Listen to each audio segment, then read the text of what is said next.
শীৰ্ষাসনটো এবাৰ দেখাই দিওঁ। শীৰ্ষাসন হ'ল মূৰটো তললৈ কৰি ভৰি ওপৰলৈ কৰাটো। সেইটোত কি হয়, হাতৰ বেলেঞ্চটো মেইন, মূৰটো ইম্পৰ্টেণ্ট নহয়, হাত দুখনহে মেইন। হাত দুখনৰ এইটো পজিশ্যন হ'ব লাগে, আঙুলি কেইটা এনেকে ফচাই দিম দুইখন হাতৰ, তাৰপিছত এনেকে মজবুত কৰি দিম, এনেকে।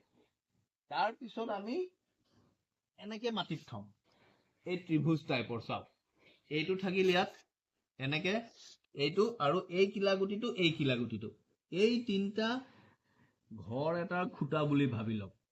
এইকেইটা হ'ল খুঁটা, ইয়াক একদম চিমেণ্ট টিমেণ্ট দি ঢালাই কৰি দিলো, পুৰা ফিক্স মুঠতে, এই লৰচৰ নহয়। এতিয়া মূৰটো ক'ত থম, এইখিনি জাগাত, ইয়াত এনেকে এনেকে থাকিল, মূৰটো ইয়াত থম, ইয়াত থলো। এতিয়া ই হাত ফিক্স হৈ গ'ল, মূৰটোও থলো, আঁঠু দুটা উঠাম এনেকে।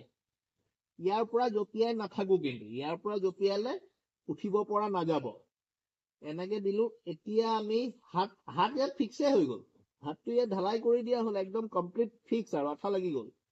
ভৰি দুখন এনেকে আনিম আৰু আনিম যিমান পৰা যায়।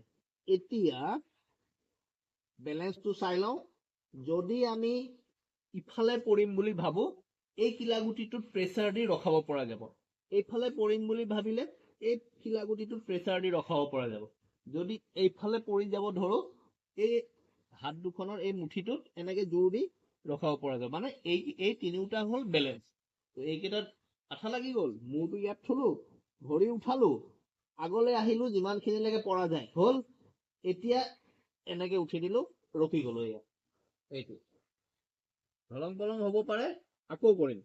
এনেকে ৰখিলো, মূৰটো ইয়াত থলো, ভৰি উঠালো, ভৰি মানে আঁঠু উঠালো, ভৰি দুখন আগলৈ আনিম, আনি এই আঁঠুটো অলপকে ভাঙি দিম। এতিয়া ভৰিখন কোচাই এনেকে ৰৈ থাকিম, এয়া উঠি গ'ল, ৰৈ গ'ল। যদি পৰু লাগে, যোনফালে পৰিম বুলি ভাবো সেইফালৰ কিলাগুটিটোত ভেজা দি দিলেই হ'ল।